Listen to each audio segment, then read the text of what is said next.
کہ اس عقیدے کا بانی کون ہے.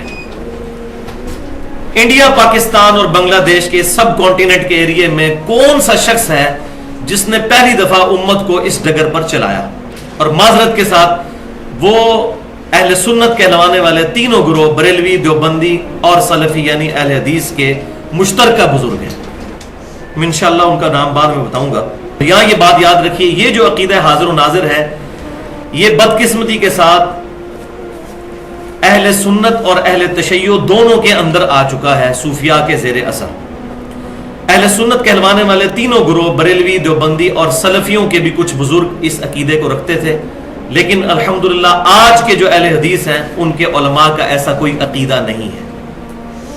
لیکن مسئلہ وہی ہے کہ وہ پرانے بزرگوں کو غلط نہیں کہتے، وہ بانگ دہل جو کہنا چاہیے.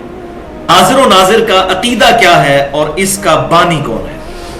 تو بھائیو، عربی ڈکشنری القاموس کے مطابق حاضر لفظ جو ہے عربی میں حاضر، یہ ضاد ہے، اس کا مطلب ہوتا ہے موجود.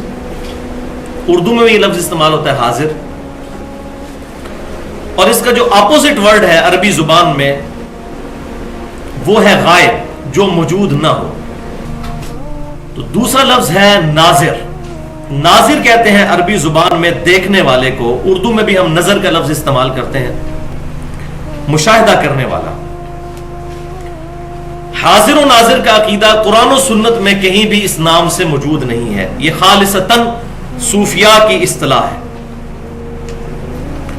اور صوفیاء کا ماننا یہ ہے کہ امام کائنات سید الاولین والآخرین شفیع المذنبین رحمت للعالمین سیدنا و مولانا امام اعظم محمد رسول اللہ صلی اللہ علیہ وآلہ وسلم جب اس دنیا میں موجود تھے اس وقت بھی، اور اس دنیا سے تشریف لے جانے کے بعد بھی قیامت تک کے لیے پوری امت کے حالات سے واقف ہیں.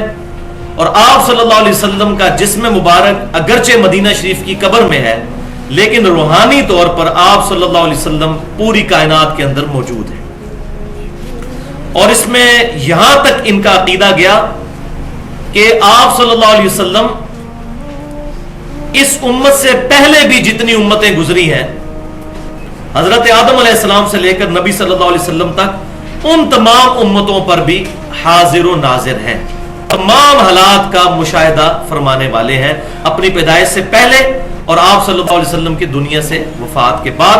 اور یہ عقیدہ صرف آپ صلی اللہ علیہ وسلم تک انہوں نے نہیں رکھا، بلکہ اپنے بزرگان دین اور پیروں اور مشائخ کے بارے میں بھی یہ عقیدہ رکھا، وہ میں آگے بتا دوں گا.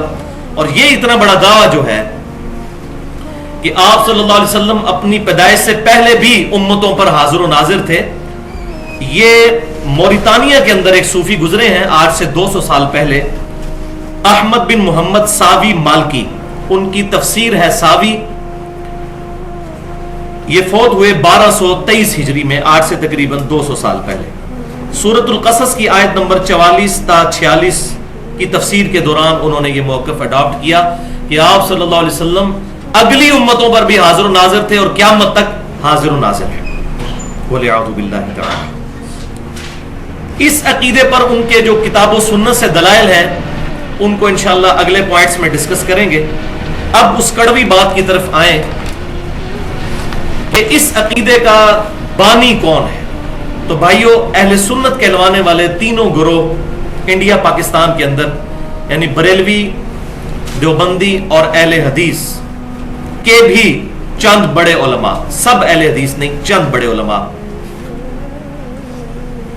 اس شخصیت کو بہت عزت اور احترام کہتے ہیں، اور اپنی کتابوں میں رحمت اللہ علیہ بھی لکھتے ہیں کہ ان کی احادیث کے لیے بڑی خدمات ہیں. اور وہ پرسنالٹی ہیں شاہ عبد الحق محدث دہلوی المتوفا 1052 ہجری، آج سے تقریباً 400 سال پہلے یہ گزرے ہیں، جن کو خصوصاً بریلوی اور دیوبندی مکتبہ فکر کے علماء، خواہ احمد رضا بریلوی صاحب ہوں یا رشید احمد گنگوئی صاحب ہوں یا قاسم نانوتوی صاحب ہوں یا اشرف علی تھانوی صاحب ہوں یا مفتی احمد یار خان نعیمی صاحب ہوں، محقق علی الاطلاق ان کو کہتے ہیں. اور پاکستان میں اہل حدیث مکتبہ فکر میں سے ایک بڑے عالم کہ جو چند بڑے علماء کے استاد ہیں، ان میں سے ایک وہ شخصیت جو سعودی عرب میں بھی تبلیغ کا کام کر رہے ہیں پاکستان کی طرف سے، اور ان کے بھائی یہاں پر مناظرے کرتے ہیں. ان کے مشترکہ استاد عبداللہ بھاولپوری صاحب جو فوت ہو چکے ہیں، انہوں نے اپنی کتابوں میں اور خطبات میں عبدالحق محدث دہلوی کو بڑے تعریفی کلمات کے ساتھ اور رحمت اللہ علیہ لکھا ہے.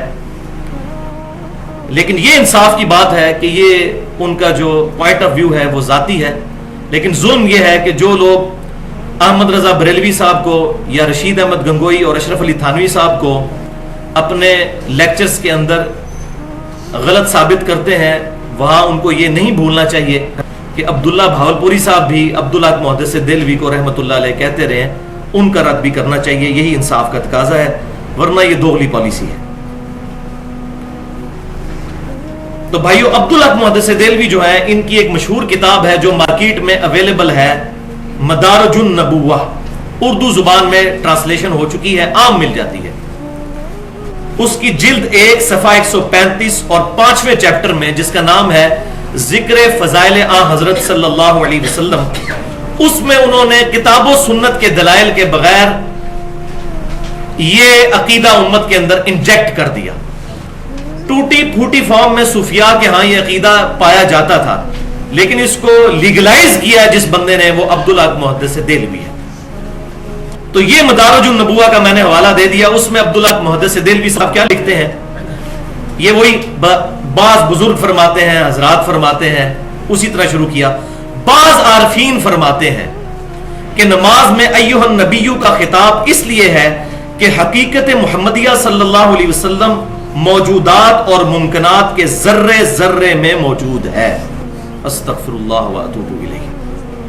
یہ اکثر کہتے ہیں جو بریلویوں کا عقیدہ ہے جی نبی صلی اللہ علیہ وسلم ذرے ذرے میں موجود ہیں.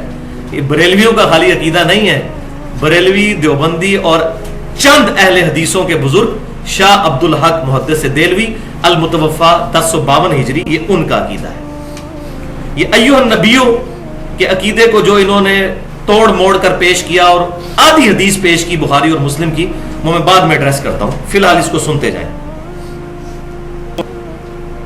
اس لیے نمازوں کی ذات میں بھی موجود اور حاضر ہیں، لہذا نمازی اس معنی سے آگاہ رہے اور اس شہود سے غافل نہ ہو تاکہ قرب کے نور اور معرفت کے اسرار سے کامیاب ہو جائے. یہ انہوں نے عقیدہ دیا. یہی عقیدہ پھر دیوبند کے رشید احمد گنگوئی صاحب اور احمد رضا بریلوی صاحب اور مفتی احمد یا خان نعیمی صاحب نے جال حق میں نقل کیا. اور یہ رشید احمد گنگوئی صاحب وہ ہیں جن کو فضائل اعمال والے شیخ زکریا صاحب قطب الاقطاب لکھتے ہیں اپنی فضائل اعمال کے اندر، اور قطب الارشاد اور غوث وقت. تو میں پھر وہی بات کروں گا کہ ظلم تو یہ ہے کہ جب ان عقائد کا رد کیا جاتا ہے تو پھر ان صوفیاء کو جو کہ اگلے لوگ گزر چکے جنہوں نے ان عقیدوں کو امت میں انجیکٹ کیا، ان کو رحمت اللہ علیہ کہا جاتا ہے. امام سیوطی رحمت اللہ علیہ المتوفا 911 ہجری، ان کی ایک کتاب شرح الصدور، احمد رضا بریلوی صاحب اور دیوبند مطبع فکر کے علماء کی جو تعلیمات ہیں وہ ایک پلڑے میں رکھ دی جائیں، اس سے زیادہ گمراہیاں اس شرح الصدور کے اندر موجود ہیں. اتنی نبی صلی اللہ علیہ وسلم کی گستاخیاں کہ انہوں نے نبی صلی اللہ علیہ وسلم کی وفات کے 500 600 سال کے بعد کے واقعات لکھے ہیں کہ آپ صلی اللہ علیہ وسلم صحابہ سمیت جنازہ پڑھنے کے لیے امتیوں کا آتے تھے، اور ان کو سارے امام سیوطی کہہ رہے ہیں. لیکن الحمدللہ میں حق گو آدمی ہوں، میں سب